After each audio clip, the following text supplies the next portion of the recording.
1976 UP की एक jail, emergency का दौर था। दो राजनीतिक कैदी जेल में थे। एक हाथ पसारे बैठा तो दूसरा उस पर नजर टिकाए। टिकी नजर उठी और हाथ देखने वाला बुजुर्ग बोला, तुम एक दिन बहुत बड़े नेता बनोगे। हाथ जिस जवान का था वो बोला, कितना बड़ा गुप्ता जी। बुजुर्ग गुप्ता जी बोले, उत्तर प्रदेश के सीएम जितना।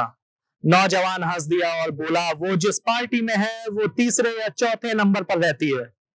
ऐसे में सीएम बनना तो दूर, उस पार्टी से विधायक ही बन जाए तो बहुत बड़ी बात है। लेकिन गुरु आपको बता दें, वक्त का पहिया जब घूमता है तो अच्छे दिनों का आगाज कब हो जाता है पता ही नहीं चलता। 24 साल बाद वही नौजवान देश के सबसे बड़े सूबे का मुखिया बनता है। मुखिया बनता तो है, लेकिन उसी बुजुर्ग को हटाकर जिसने उसका हाथ देखा था। नमस्कार, पत्रकार बाबू में राजनीतिक वृतांत। मैं आपके साथ हिमांक और कैमरे के पीछे है अमितांशु शुक्ला। हो सकता है आपको लग रहा हो ये किसी फिल्म की ओपनिंग है, लेकिन हम आपको बता दें ये ना तो कोई फिल्म की ओपनिंग है और ना ही किसी फिल्म का दृश्य, बल्कि ये है हकीकत, सच्चा किस्सा है ये। उस नौजवान का नाम था राजनाथ सिंह और बुजुर्ग थे जनसंघी दौर के नेता राम प्रकाश गुप्ता।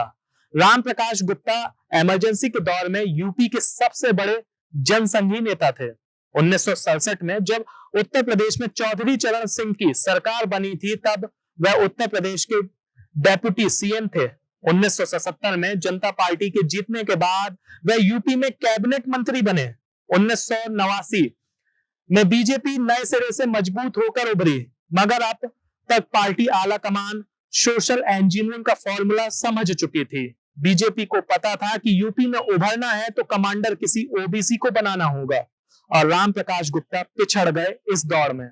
विजेता बने कल्याण सिंह, क्योंकि ओबीसी नेता थे, लोध जाति के थे, राम मंदिर आंदोलन के एक पोस्टर बॉय थे। 1991 में कल्याण सिंह की अगुवाई में बीजेपी की सरकार बनी। इस सरकार में राजनाथ सिंह माध्यमिक शिक्षा के मंत्री बने। उसके पहले राजनाथ संगठन की राजनीति कर रहे थे और युवा मोर्चा के राष्ट्रीय अध्यक्ष भी रहे हैं। खैर, 1991 में राजनाथ नकल अध्यादेश के चलते काफी मशहूर हुए, क्योंकि इस अध्यादेश में नकलची विद्यार्थियों को एग्जाम हॉल से गिरफ्तार किया जाता था और जमानत कोर्ट से मिलती थी। पूरे प्रदेश में सनाका खिंच गया, नकल का नामो निशान नहीं था। नतीजन ये हुआ कि पास का परसेंट काफी बुरी तरह से लुढ़क गया। बाबरी मस्जिद गिराए जाने के बाद कल्याण सिंह ने 6 दिसंबर 1992 को इस्तीफा दे दिया। 1993 में यूपी में चुनाव हुए। इस चुनाव में सपा बसपा गठबंधन ने बीजेपी को 213 के बहुमत आंकड़े से बहुत पीछे, यानी 177 पर रोक दिया। खुद राजनाथ सिंह भी लखनऊ के पास की महोना सीट से चुनाव हार गए। इस हार के पीछे लोगों ने तर्क दिए कि राजनाथ को शिक्षकों और बच्चों की हाय लगी है, मगर राजनाथ हाय के फेर में अटकने वालों में से नहीं थे। 2 साल में ही राजनाथ ने राज्यसभा सीट का बंदोबस्त कर लिया, क्योंकि संघ के जो दुलारे थे, और बाद में पार्टी के प्रदेश अध्यक्ष बनकर लौटे। 1996 के चुनाव में किसी को भी बहुमत नहीं मिला। कुछ महीनों की सौदेबाजी के बाद बसपा भाजपा सरकार बनी, क्योंकि सपा और बसपा का गठबंधन होना तो नामुमकिन था, क्योंकि अभी गेस्ट हाउस कांड हुए अभी 1 साल भी नहीं हुआ था। बसपा भाजपा गठबंधन में 6-6 महीने मुख्यमंत्री वाला फॉर्मूला सामने आया।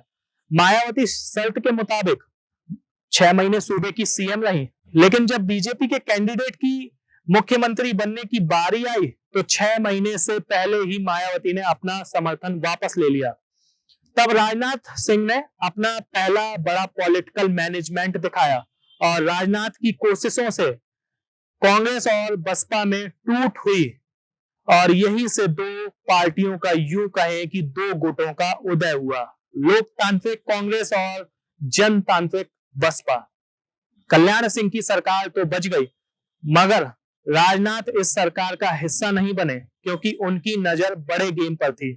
और देखते ही देखते कुछ महीनों के बाद कल्याण सिंह की सरकार में राजनाथ के वफादार विधायक गदर काटने लगे, बयानबाजी शुरू हो गई।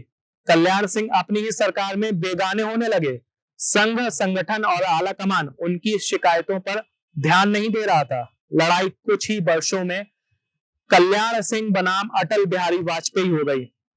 1999 के चुनाव में वाजपेयी को लखनऊ सीट से लोकसभा चुनाव जीतने के लिए डेरा डालना पड़ गया। लोग बताते हैं कि कल्याण सिंह कहते थे, अटल जी जब एमपी बनेंगे तभी तो पीएम बनेंगे ना। अटल एमपी बने, पीएम भी बने, मगर कल्याण सिंह सीएम नहीं रहे।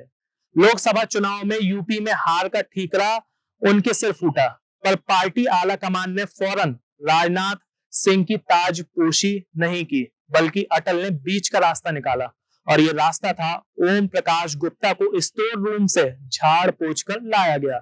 ये देखकर सब चौंक गए, क्योंकि नई पीढ़ी ने तो उनका नाम तक नहीं सुना था। वह बीजेपी राज में एक राज्य मंत्री के समकक्ष पद पर आसीन हो रिटायरमेंट का सुख भोग रहे थे। जाहिर है कि नई राजनीति, नए विधायकों और नए संगठनों पर उनकी कोई पकड़ नहीं थी।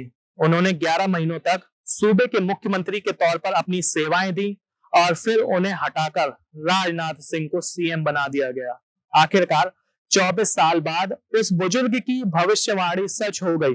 राजनाथ सिंह मुख्यमंत्री रहे, खूब ऐलान किए, विपक्षी उन्हें घोषणानाथ कहने लगा। राजनाथ सिंह ने अपने दौर में बड़े पैमाने पर समूह गा की भर्तियां की। उसका भी आरक्षण सा हाल हुआ। उनकी अगुवाई में 2002 में चुनाव तो हुए, लेकिन बीजेपी बुरी तरह हार गई। हारी ऐसी कि सैकड़ा तक भी नहीं पहुंचा पाई अपनी सीटों का आंकड़ा। लेकिन कुछ महीनों के बाद मजबूरन पार्टी को बीएसपी की मायावती को तीसरी बार मुख्यमंत्री बनाना पड़ा। इस हार से राजनाथ के सियासी कद पर कोई फर्क नहीं पड़ा, क्योंकि कुछ ही महीनों के अंदर अटल ने उन्हें अपनी कैबिनेट में ले लिया और कृषि मंत्रालय जैसे अहम मंत्रालय दिया गया। 2004 में अटल सरकार गई और आडवाणी की डिप्टी प्राइम मिनिस्ट्री भी चली गई। तब आडवाणी ने पार्टी का अध्यक्ष पद हथिया लिया। जब 2005 में आडवाणी पाकिस्तान गए तो उन्होंने जिन्ना की तारीफ की पाकिस्तान में, जिससे संघ के लोग नाराज हो गए। और जब आडवाणी हिंदुस्तान वापस लौटे तो पद से इस्तीफा देना पड़ा। तब नए सिरे से पार्टी अध्यक्ष की तलाश शुरू हुई। आपको पता है ये तलाश जाकर कहां रुकी? राजनाथ सिंह पर। संघ के जो दुलारे थे, सबने इस दुलारे को स्वीकार किया। 2009 तक पार्टी के राष्ट्रीय अध्यक्ष रहे और यहीं से ये दुलारा राष्ट्रीय नेता बन गया।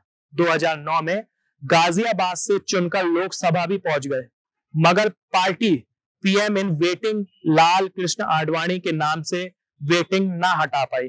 कांग्रेस ने 1991 के बाद पहली मर्तबा अपने दम पर 200 का आंकड़ा पार किया। आडवाणी दौर को रुखसत करने की जरूरत संघ को समझ आ गई। राजनाथ को भी विदा किया गया। तब संघ ने नागपुर के बालक नितिन गडकरी को राष्ट्रीय अध्यक्ष बना दिल्ली ले आई। 2013 में जब अगले लोकसभा चुनावों की हलचल जोरों पर थी, तब सब मान चुके थे कि संघ के आशीर्वाद से गडकरी दोबारा अध्यक्ष बन जाएंगे। मगर तभी एक स्कैंडल हवा में तैरने लगा। इल्जाम लगाए गए कि गडकरी जिस पूर्ति ग्रुप से जुड़े हुए हैं उसमें वित्तीय अनियमितताएं हैं। बाद में पार्टी की अंदरूनी जांच में वह बेदाग पाए गए, मगर तब तक अध्यक्षी जा चुकी थी नितिन गडकरी की। और एक बार फिर किसी और की बदकिस्मती पर सवार हो राजनाथ सिंह पार्टी के राष्ट्रीय अध्यक्ष बन गए। 2014 में राजनाथ लखनऊ से चुनाव लड़े। तब शहर में उनके चेले किस्से सुनाते थे। किस्से कुछ इस तरह से हैं। देखो, बीजेपी को अपने दम पर बहुमत तो अटल जी के टाइम भी ना मिली थी, इस बार कहां से मिलेगी? और मोदी जी के नाम पर दूसरे दलों के लोग बिदके रहेंगे। तब मोदी जी हो जाएंगे पीछे, करेंगे किसी और को आगे। आडवाणी खेमे का तो होने से रहा, और फिर अपने अध्यक्ष जी बनेंगे प्रधानमंत्री। कुछ तुर्रेबाज इस पर एक भविष्यवाणी भी ले आए पत्रा के हवाले से कि उनकी कुंडली में पीएम बनना लिखा है। तो भैया, आज हमने आपको बताया उस मुख्यमंत्री के बारे में, उस पूर्व मुख्यमंत्री के बारे में उत्तर प्रदेश के, जिसके बारे में 24 साल पहले भविष्यवाणी कर दी गई थी कि वे देश के सबसे बड़े सूबे के मुख्यमंत्री बनेंगे। यानी हम बात करी थी हमने राजनाथ सिंह की। अगर आपको ये हमारा शो राजनीतिक वृत्तांत अच्छा लगा हो तो आप हमारी इस वीडियो को लाइक करें और हमारे चैनल को सब्सक्राइब करें। अब हम नेक्स्ट एपिसोड में मिलेंगे, जब और उत्तर प्रदेश के कुछ मुख्यमंत्री जो पूर्व में रहे हैं उनके बारे में बताएंगे, उनके वृत्तांत बताएंगे, क्या उनके बारे में खास है। तब तक के लिए आप स्वस्थ रहें, सुरक्षित रहें और जुड़े रहें हमारे सी टाइम्स नेटवर्क के साथ।